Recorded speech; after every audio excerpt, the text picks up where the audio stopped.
Hey guys, Pro1701 here, and today we are going to be reviewing the Doctor Who Series 10 story, Smile. I like this one. I haven't actually seen it since it came out. I think I'd only watched it once. But I remember enjoying it, so I thought it was a good time to revisit it. So I gave it another watch, and I do enjoy it. I like when Doctor Who takes something common and simple and makes it dangerous, like the Weeping Angels or the Vashta Narada, stuff like that, the Autons with mannequins. And Doctor Who does it with emojis. Only Doctor Who. I like that they use emojis here and make emojis dangerous and deadly. You know, the fact that they have the little emoji badges on them that tell their moods is a neat idea. And I like the fact you can't see your own mood because that would influence your mood. Only other people can see it. That's why it's on your back, which I like. And then, of course, that using that as a way to tell moods is what triggers the robots. And then the emoji faces on the robots kind of mirroring what's on your symbol. And I like when it goes to that death screen when they're coming after you. It really does fit into the episode really well. Capaldi is great in this. Capaldi's pretty much always great, though. He's such a good actor, and he plays the type of Doctor that he plays really well. And I love Series 10, Capaldi the best. I love how he reminds me a lot of John. He's probably the only other Doctor that reminds me of John Pertwee. And not even all of his run, but Series 10 Capaldi does. Because he's very serious. He plays it very serious, but you can tell he's very caring. Which fits John to a T. The bit with the nanites has been done in other sci-fi, you know, with basically humans creating nanites that become so sophisticated they become their own life form. Star Trek The Next Generation did that several times. So it's not necessarily a new idea. I do love how well it's executed here, though. I like that the city itself is just built of the nanites, can become a weapon all on its own. We don't really see that much. That's not utilized a lot like it could have been, but it's still done really well. I like the line when the Doctor's talking to her. He's like, we'll find out what kind of language survived in the future.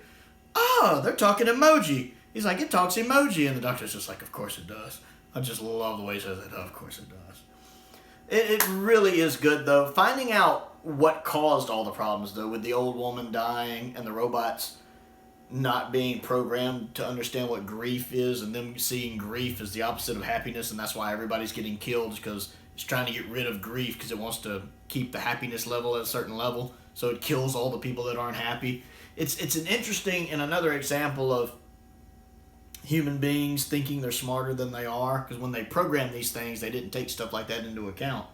So they didn't have the forethought to consider, hey, we need a way to deal with grief. So a lot of that at the time was just at the beginning, the machines, the robots, not being programmed to deal with something properly. It's kind of like how in The Fly, when he gets merged, when Jeff Goldblum, Seth Brundle, teleports himself and there's a fly in there with him, the machine doesn't understand that there's two separate beings in there, so when it puts them back together, it fuses them together.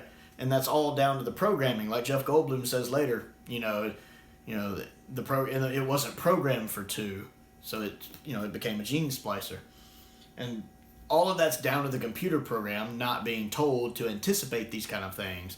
And so because of that, the robots are killing everybody. They don't mean any malice, although it's neat to see the robots developing sentient. When the one robot gets blown up, the other one gets kind of angry, and the Doctor sees it. Revenge, anger, wait, what? And that's when he figures out it's an emerging life form. I like it. It is a little Deus Ex Machina how he kind of fixes everything at the end by hitting the on-off button. But I give it a pass here because it does work for a computer. I turned it off and turned it on again, because at the end of the day, they really are just sophisticated machines. Even though they're emerging as a life form, they're still robotic. And he was able to do that to erase their memories of everything that's happening. I thought it was really well done. I like the script. I like the execution. I think the camera work is really good. I think the directing is really good.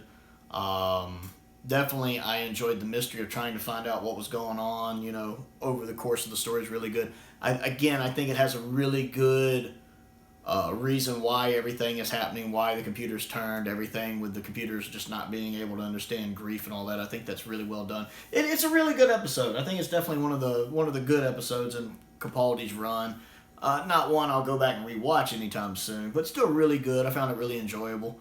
Yeah, I think that about sums it up on Smile. So what do you think of Smile? Did you like Smile? Have you watched Smile in a while? What are your thoughts on it? Comment down below and let me know what you think of this wonderful Series 10 episode. Other things to do, click the like button, click the subscribe button, click the bell for notifications. I also have a Patreon. If you would like to contribute to what I do, there's a link to that down in the description below. I would certainly appreciate you taking a minute to check that out. Most importantly, though, thank you for watching.